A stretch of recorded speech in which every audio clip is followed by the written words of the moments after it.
Hey guys, Rocco here. So today we have the Moza Aircross and the FeiyuTech AK2000, and I'm going to be comparing them and seeing, based upon a few tests, which one is the better one for the price. So this one you can get for around $370, just the gimbal and all the normal stuff that comes with. FeiyuTech sent it to me to review it for them. I'll leave the full review in the description of this video.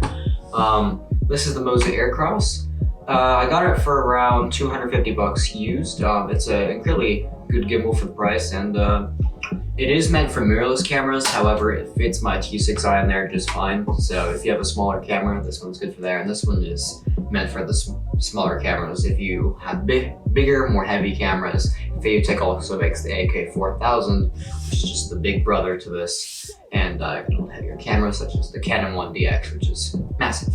So I went through a few tests, such as like the app, comparing the apps, comparing the functionality of the gimbal, the build quality, a lot of things. So I'm gonna go through those and kind of step by step just say like what really is better on which gimbal, and then once the video is over, I'll decide which one's a winner. So yeah, I've never really done this before, but I think it's a good video idea. I don't think it's really been done by any other people, or maybe I just haven't seen it before. But yeah, so this is the Moza Aircross versus the AK2000. Let's get into it.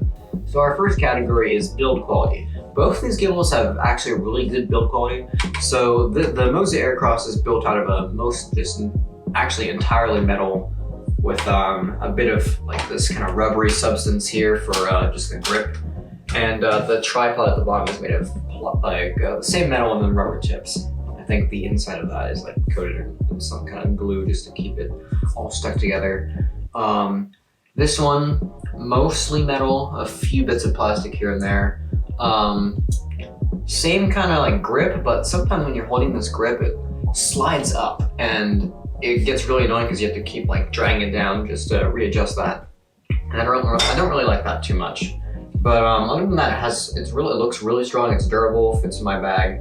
But this thing's been dented up like crazy. This one will scratch, so if you are really have your heart set on like not scratching your gimbal, this one will scratch really easily. So you might want to go with this one instead. So yeah, other than that, build quality, I'm gonna give it a tie. Both of them get a point. So this one has a recessed motor, so the motor is lower in the back, but this one has a normal motor, so the motor up here is about level. I mean, not really that bad with the Aircross, because the Aircross is a smaller gimbal. The motors are much smaller than something, say like the Zion Crane or another comparable gimbals with this type of setup. So it's not really a big deal for me, and I'm usually looking down on it, not up to, it's not at eye level. However, it is useful to have it on here. So the next category for this is battery life. And both of these gimbals can go for a really long time. However, the Aircross goes way longer than this one because this one has a touchscreen on it, and the touchscreen never turns off. Like as long as the gimbal is on, this touchscreen will stay on.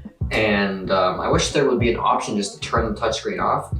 That way you would save a lot of battery life, but it doesn't do that for some reason. I mean, it doesn't hinder the battery life too long. You can go 1 or 2 days with this thing, and this one, I don't charge the Aircross for weeks at sometimes. I only charged it before making this video today, so I've used it for like a solid month. And not like all day, every day. I just use it like once or twice a day, maybe once a day for like a few weeks or something like that. So they both have really good battery life. However, the Aircross will take that. So another point to the Aircross. Next up is the on gimbal controls, and that has to go to the AK2000 because it's a touchscreen, whereas this only has two buttons on here, and it's a bunch of button combinations, which I mean aren't that bad once you get used to it. But once you first pick up this gimbal, you have to memorize all the button combinations, which I've done. It's not that bad, but this is much more simpler just by switching through the modes, the touchscreen and the buttons and all that stuff. So I'll give it to this one. So on screen and stuff like that, that's all way better than this in terms of ease of use.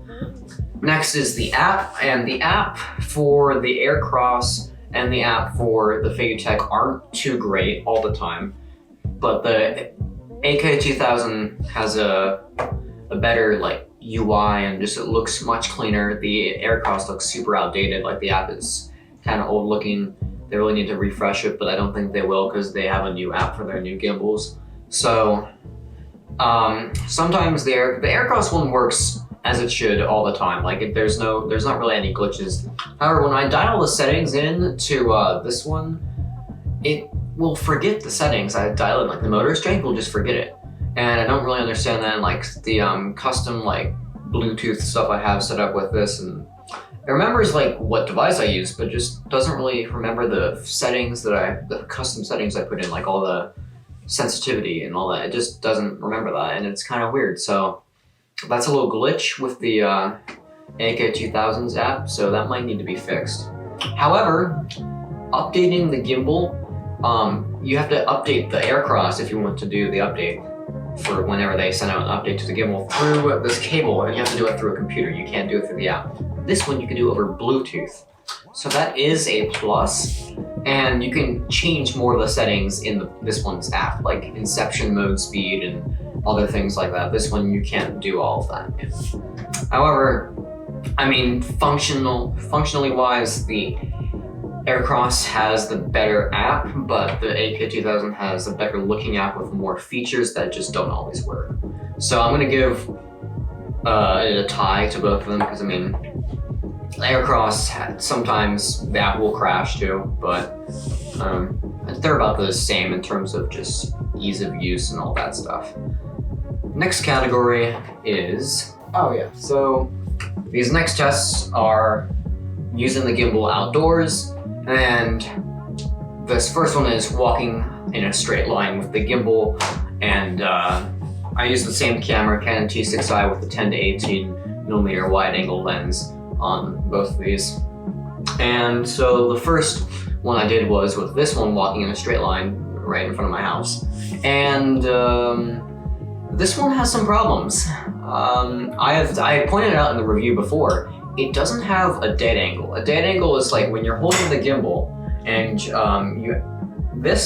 you sometimes will accidentally twist the gimbal, and this one doesn't compensate it. The dead angle basically compensates like an area where it won't make the gimbal move. So like if I twist this, it won't move.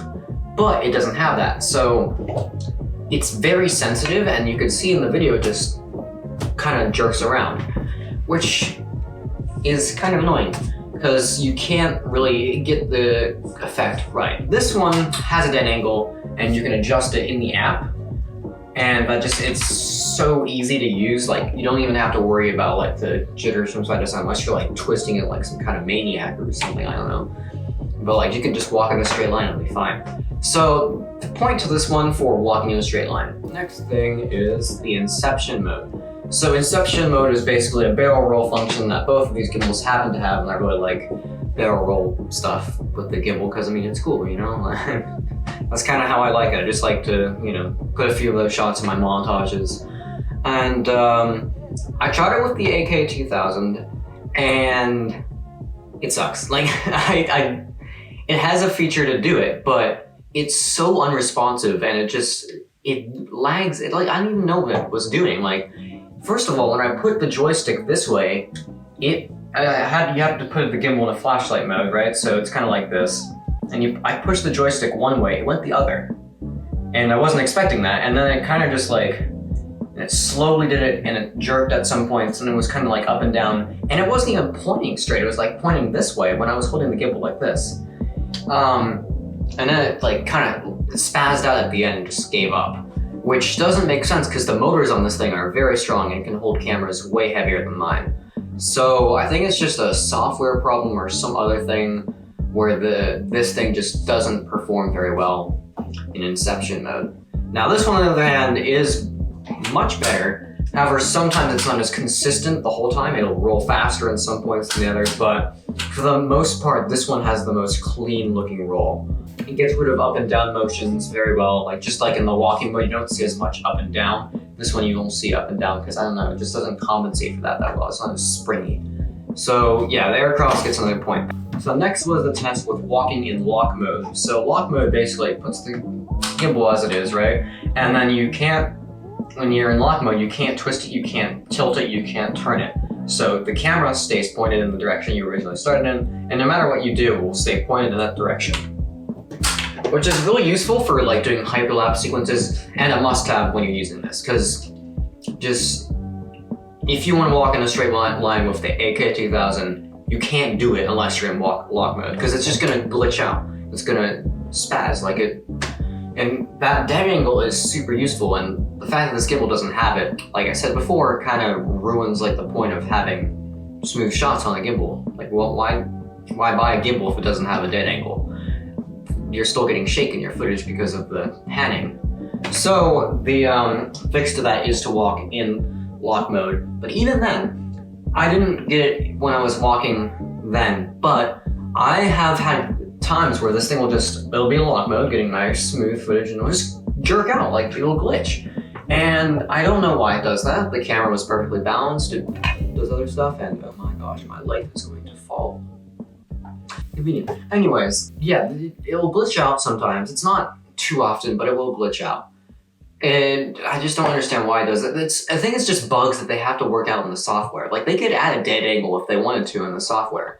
And like when you're twisting the gimbal, even when you're walking, like, I don't know, it just seems like some things are off. And even though I've calibrated the thing over and over again, it doesn't exactly work as it should, which is a slight problem. However, lock mode on this thing is absolutely amazing. It gets rid of even if you were able to even if you managed to glitch it out during like the regular walking by panning too far outside of that dead angle, you don't have any glitches in lock mode. It keeps it completely still. There is still the up and down, but it's not as bad as this one, or not as bad as just normal walking with the camera handheld. So yeah, this gimbal does the job for lock mode way better than this one. So another point to the Aircross. Now, for the roll/all-follow test, which is the next thing, this one wins because this one has an all-follow feature where you can keep the gimbal, basically you can make it follow in any way, like just basically smooths out all your motions. This one has a roll follow, which is similar, but it doesn't follow up, down, side to side. It just follows the roll. And I mean, that's a feature that's just missing from this gimbal, and this one has it, so that's a point to this one. I mean, it is very smooth, but there's not too many circumstances where I would use this for that. However, if you're like making music videos and you want like fast-paced, like whipping motions, that's where you would use the all-follow mode of this gimbal. So the next category was the running test, and like I said, when you're running, it's that dead angle that is even more useful. This thing has a dedicated sports mode, but in the sports mode, it feels like it gets even worse. Like, everything is super jerky and super sensitive. I mean, that is the point, like, sports mode is for fast-paced, like, whippiness, but also it's for fast moving, like you're moving fast with the gimbal. So when you twist it, it shouldn't be outright flinging completely around at like 360 degrees. And it does that even in sports mode, which I try not to use, which is a feature that this gimbal has, but this one doesn't. But you can change up the sensitivity in there. You can have several modes on this one. I think you can have it set to like, oh, you want this preset, you want this sensitivity, you want all that. You can choose that in the app for that one. But this one on the touchscreen, you can change like what mode you're in. It's normal, smooth, and then sport. Or action. It's called action. Action, sport, same thing. But when I was running with this one, it was once again panning side to side.